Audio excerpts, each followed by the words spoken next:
Hey guys, my name is Josh, also known as Matte Charcoal. Let me go over the materials I'm going to be using for today's drawing.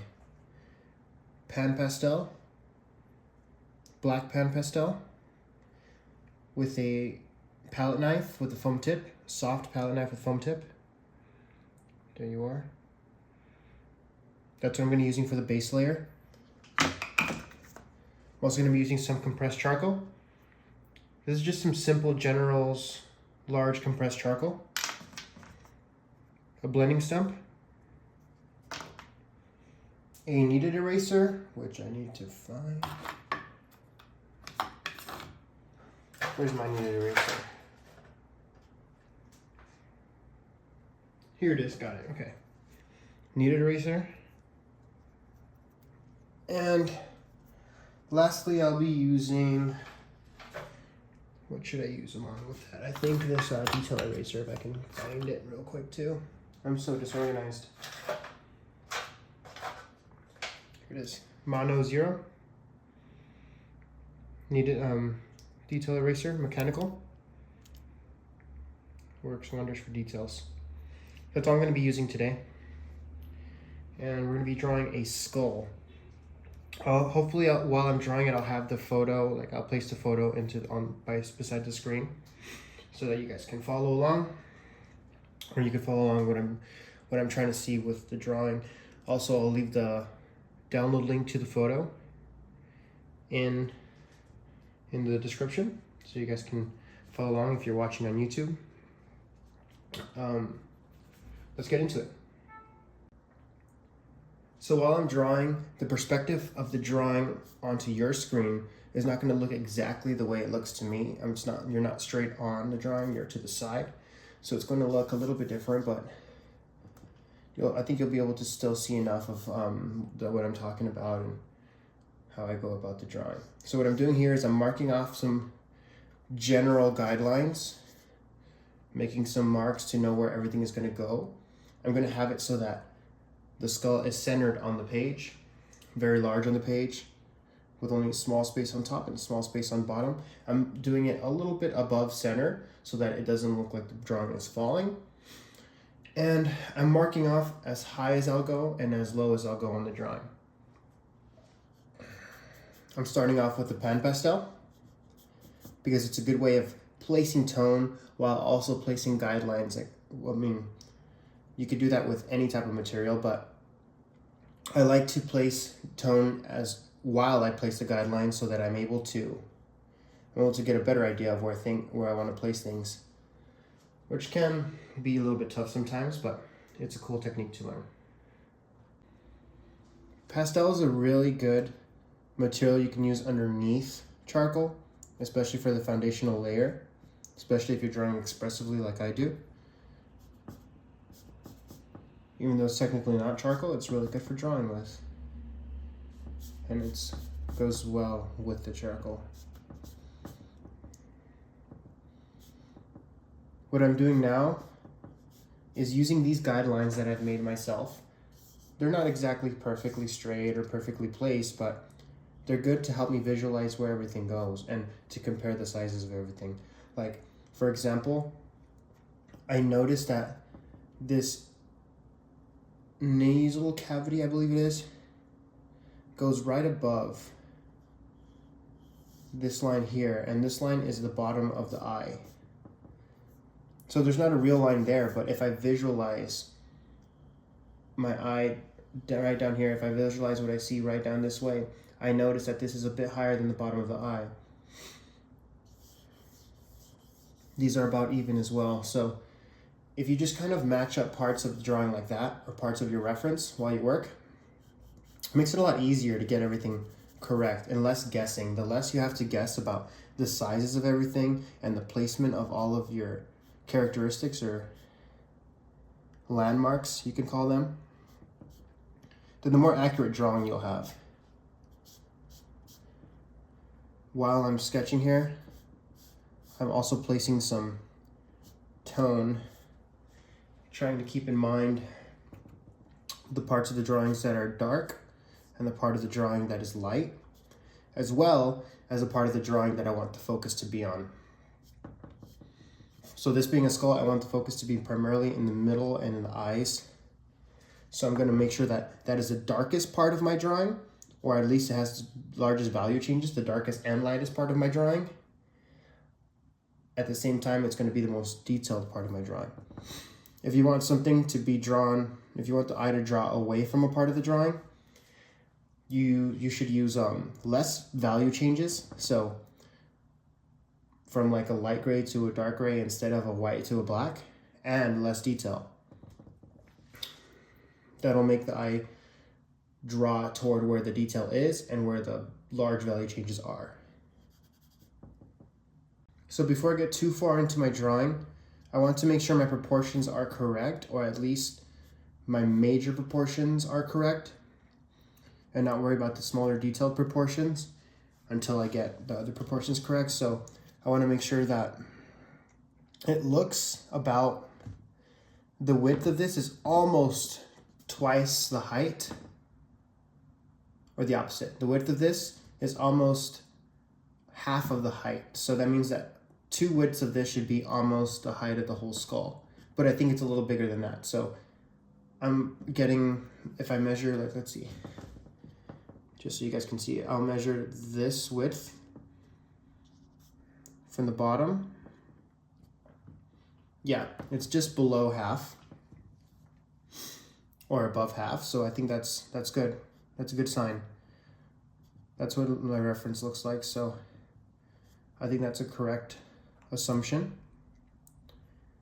So I'm going to keep building off of that. So now that I have my major scaling correct, then that means that I can work a little smaller now on where I'm placing the objects on the page.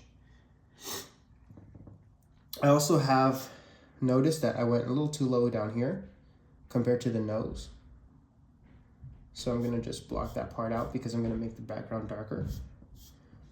And I make a lot of micro corrections as I go.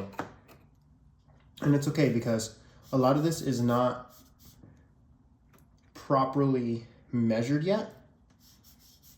So then whenever I notice something is out of place, I kind of just try to figure out what's wrong with it, measurements wise, fix it, then move on to the next part of the drawing. You could also draw by trying to figure out all the proper proportions with just outlines before you draw anything at all. And that'll be a little bit more of a systematic approach, which is not my style because I'm a little bit, how can you call it? I'm a little bit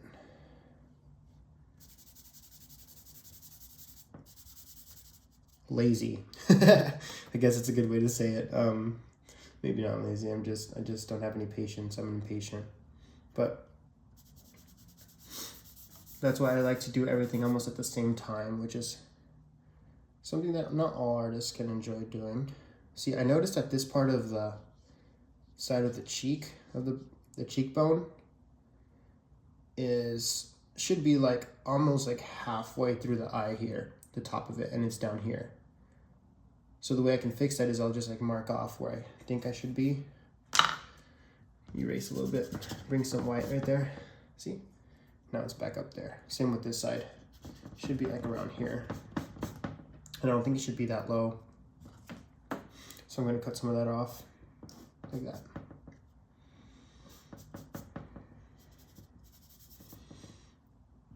I'm also blocking in the background. I want it to be pretty dark. In the photo, it's black on the background. So I'm gonna actually darken it, but I'm not sure I'm gonna go all the way black. I'm just gonna put some tone down so that it brings out the white of the skull, the white of the bone. Just enough, because if it's a little too black back there, then it's gonna start taking away from the darker values in my skull. And I want those to come out. I don't want the outside edge of it to come out. And if I make this completely black, the outside edge of it is gonna be a stronger image than the inside of the skull. So I'll just keep that in mind while I work. So as I work, what I'm doing constantly is I am squinting my eyes as I look at my reference and I look at my drawing, seeing if the values of the drawing match up.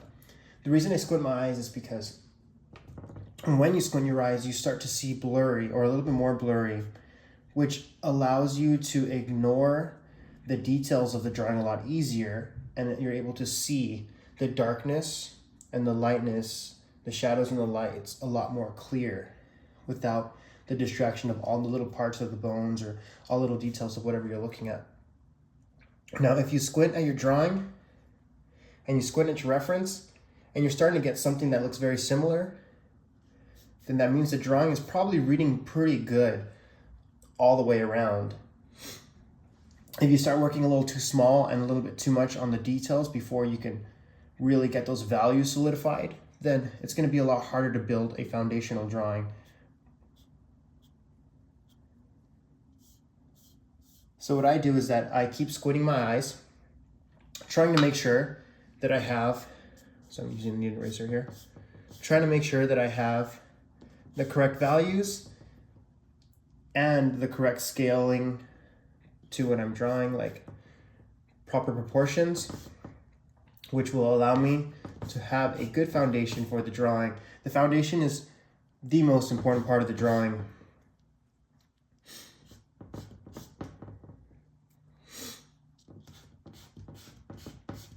So I'm constantly squinting, looking back at my drawing, squinting at my reference, squinting back at my drawing as I work.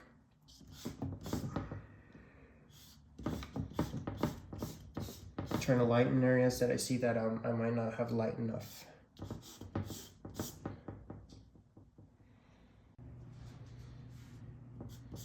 So now the more I narrow down the different parts of the skull, the more details I add. I'm still not trying to get too small on the details because then you start to lose sight of the overall drawing, which is much more important than the details at this stage.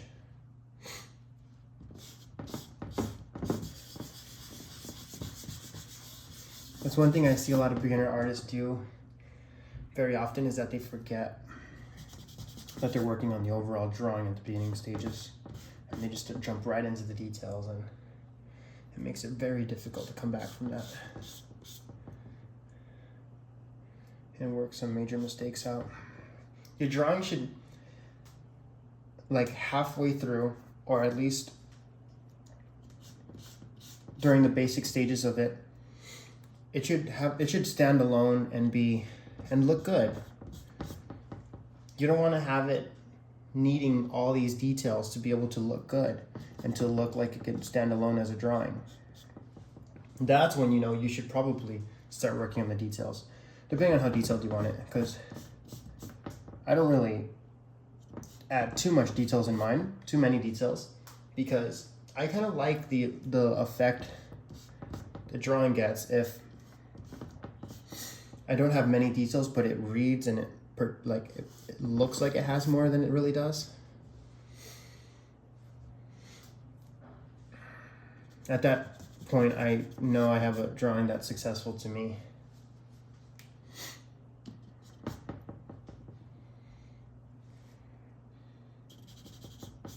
Still just erasing out anywhere I see that the drawing should be lightened. I'm shaping with the eraser, like I'm drawing with the eraser as well. Still a Kneaded Eraser, just kind of making it into a little chisel shape with my fingers, squishing it around every time I use it because it kind of changes shape when I use it. It loses its sharp edge, create a new sharp edge, and draw again. Repeat. I've shifted the camera around a little bit so you guys can see a better angle. It's still kind of a lower angle, so it might not look exactly right, but it's a little bit better than seeing straight on or off to the side. I noticed that these edges on the outside of the skull are a little bit harsh. They go from black to white really quickly on a harsh line. I don't want the attention to be there, because when you have like a hard edge, from a black to a white really quickly, then you're going to get a lot of attention drawn there. If I soften it up all the way around, then now I can emphasize a little bit more of the detail in the middle of the drawing. At this point, I like how it's coming out. It looks like it's structured pretty well for my taste. I'm taking a paper towel and just trying to blend it all a little bit together, not too hard, not pressing too hard on the page. Don't want to lose my values. And now that everything is kind of unified, I could pop out some of those lights again. Just make them a little bit more intense where they should go. Now I'm going to use this compressed charcoal to darken up some of the areas, start adding details.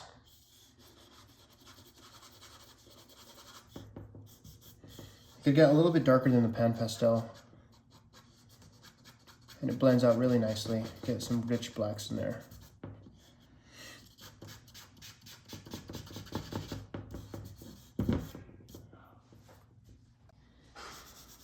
So I'm using the edge of the charcoal to create a bunch of